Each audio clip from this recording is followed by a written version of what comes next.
You see, Burdell was the ideal student, even from another student's perspective.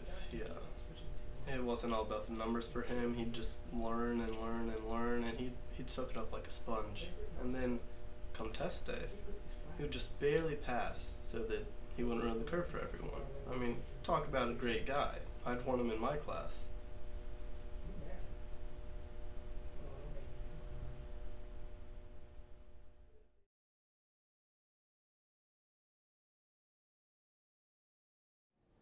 Yeah, I mean, George P. Burdell's kind of the one who showed me the ropes. He got me into rec radio. I was a dummy op under him, and he taught me everything I know. He was a really cool guy, you know? Didn't talk a whole lot, but he was nice.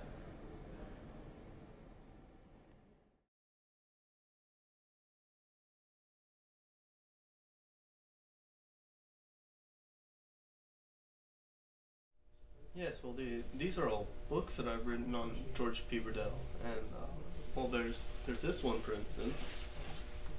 Oh, yep.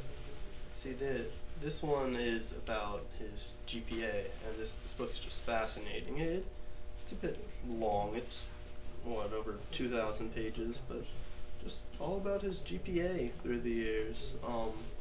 It's 5.6 on the standard 4.0 scale, so you could say that he's above average.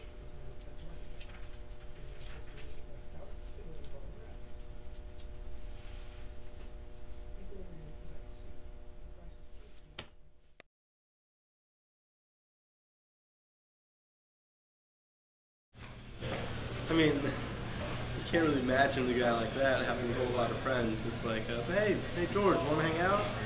Oh, no, sorry, I'm a little busy with my 3,000 credit hours and varsity basketball and rec radio, you know, maybe next semester. Just doesn't really work out.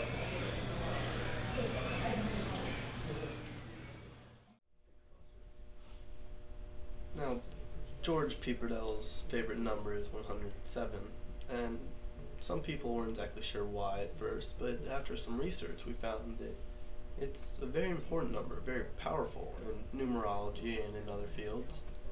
We discovered that it can turn lead into gold, that it holds the cure for most cancers, and also, most importantly, if you say George P. Burdell into a mirror 107 times at midnight, his face will appear in that mirror.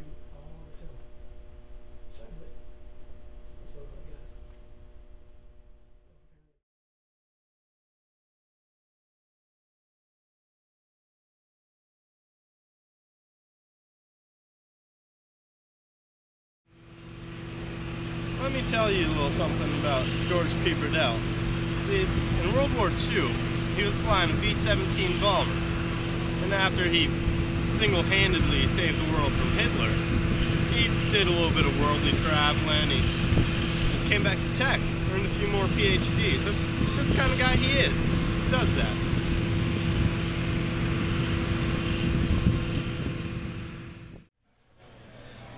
Yeah, you know, I just saw George, you know, just the other day. He didn't look a day older than when I last saw him. That was over 40 years ago. You know, there's some speculation as to why that is. Some say that while he was doing his tour over in Germany, he discovered some Nazi secret formula for the elixir of life. But then on the way back, he accidentally drank it or something, because upon his return, nobody knew where the elixir was. But of course, that's all speculation. There's no evidence or anything.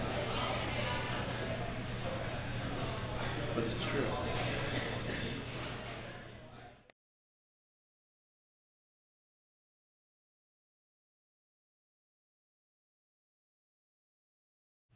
Now, back in '58, George P. Burdell decided it might be time to settle down some, and he found himself a little sweetheart by the name of Ramona Cartwright. She's a graduate from Magna Scott down the road, and they got married, had a little George P. Burdell Jr., and he's taking classes here at Tech now. He's trying to measure up to George Sr., I suppose, but I hear he's doing pretty well.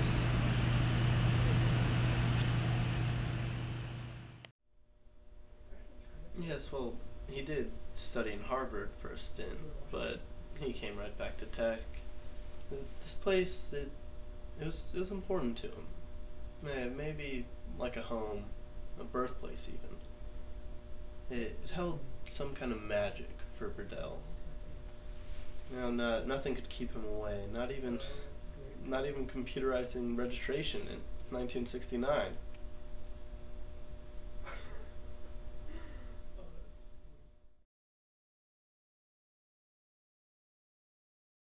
George P. Burdell should have won that award. I mean, it was rightfully his. He was in the war. He has the fan backings. He has all the degrees.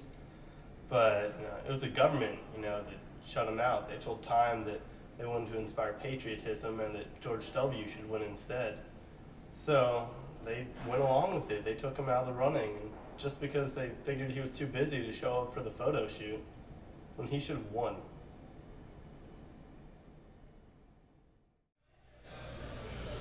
Yeah, I always thought that George had really just a great sense of humor. But I read just the other day that he's become a member of the board of directors for Mad Magazine. And then, of course, he's also on he's a production assistant for South Park. So it sounds to me like he's just trying his hand at yet another crazy endeavor. That's George, That's what he does.